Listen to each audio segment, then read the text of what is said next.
Saint Augustine, commentary on the Gospel of John, chapter 5, verse 19 to 40, following. Therefore, let us now briefly run over what remains, and do you see how the Lord makes known to us the things which I have been here commending to your attention? The Father loves the Son and shows him all things which himself does. Himself raises up souls, but by the Son, that the souls raised up may enjoy the substance of God, that is, of the Father and of the Son. And greater works than these he will show him. Greater than which? Than healings of bodies. We have treated of this already, and must not linger upon it now. Greater is the resurrection of the body unto eternity than this healing of the body, wrought in that impotent man to last only for a time. And greater works than these he will show him, that you may marvel. Will show, as if the act were temporal, therefore as to a man made in time, since God the Word is not made, he by whom all times were made. But Christ was made man in time. We know in what consulship the Virgin Mary brought forth Christ, conceived of the Holy Ghost.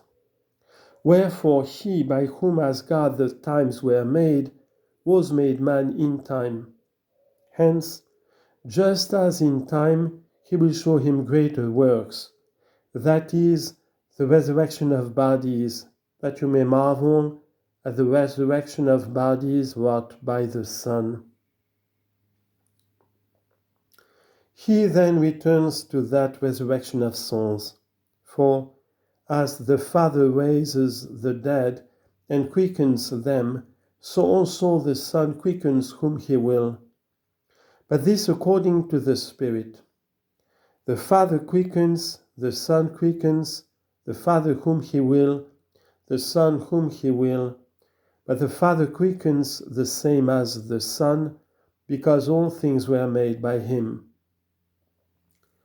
For as the Father raises up the dead and quickens them, so also the Son quickens whom he will. This is said of the resurrection of souls. But what of the resurrection of bodies? He returns and says, For the Father judges not any man, but all judgment has he given to the Son. The resurrection of souls is effected by the eternal and unchangeable substance of the Father and Son. But the resurrection of bodies is effected by the dispensation of the Son's humanity, which dispensation is temporal, not co-eternal with the Father. Therefore, when he mentioned judgment in which there should be a resurrection of bodies, he says, For the Father judges not any man, but all judgment has he given to the Son. But concerning the resurrection of souls, he says, Even as the Father raises the dead and quickens them, so also the Son quickens whom he will. That, then, the Father and the Son together. But this concerning the resurrection of bodies, the Father judges not any man, but has given all judgment to the Son, that all may honor the Son, even as they honor the Father. This is referred to the resurrection of souls, that all may honor the Son. How? Even as they honor the Father. For the Son works the resurrection of souls in the same manner as the Father does. The Son quickens just as the Father does. Therefore, in the resurrection of souls, let all honor the Son as they honor the Father. But what of the honoring on account of the resurrection of the body? Whoso honors not the Son honors not the Father that sent him. He said not even as, but honors and honors. For the man Christ is honored, but not even as God the Father. Why? Because with respect to this he said, the Father is greater than I. John chapter 14, verse 28. And when is the Son honored, even as the Father is honored?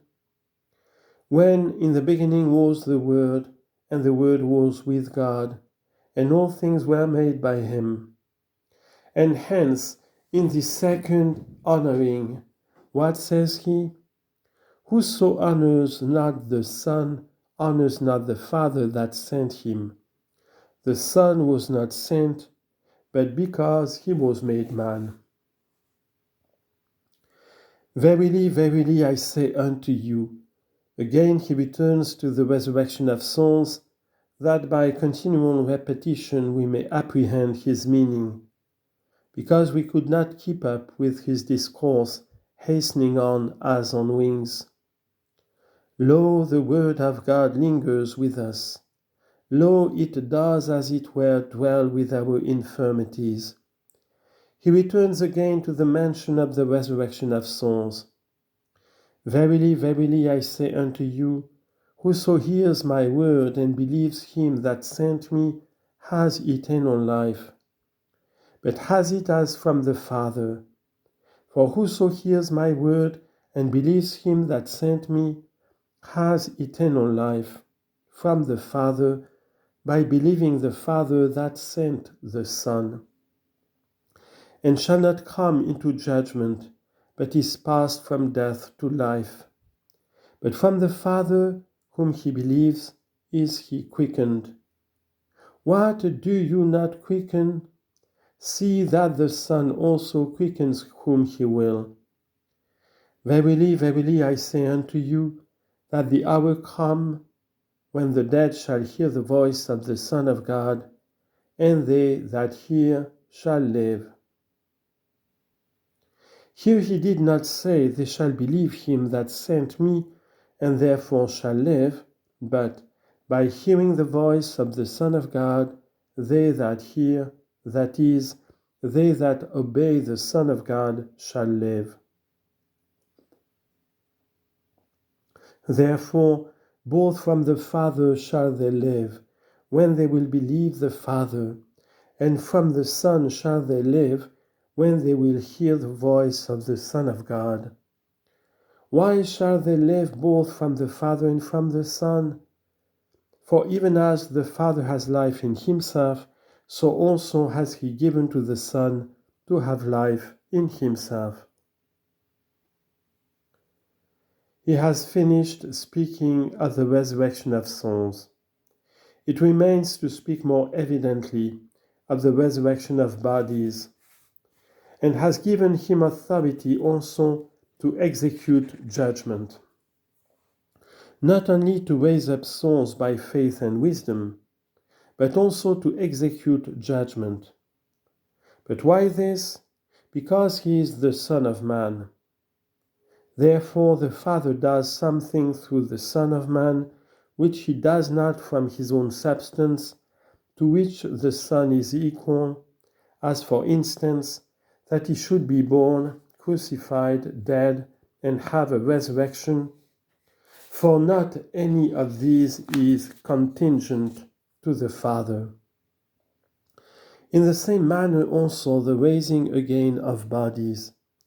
For the raising to life of souls the Father effects from his own substance, by the substance of the Son, in which the Son is equal to him, because souls are made partakers of that unchangeable light, but not bodies, but the raising again of bodies, the Father is through the Son of Man.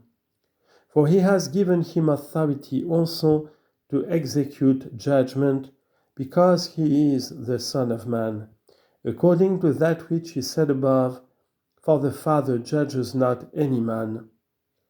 And to show that he said this of the resurrection of bodies, he goes on, marvel not at this, for the hour come. Not and now is, but the hour come, in which all that are in the graves, this you have already heard sufficiently explained yesterday, shall hear his voice and come forth. Where? Into judgment.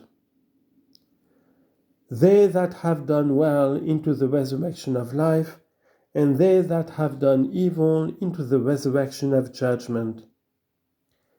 And do you do this alone because the Father has given all judgment to the Son, and judges not any man?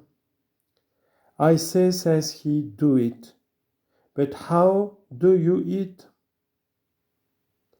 I can't of myself do anything. As I hear, I judge, and my judgment is just.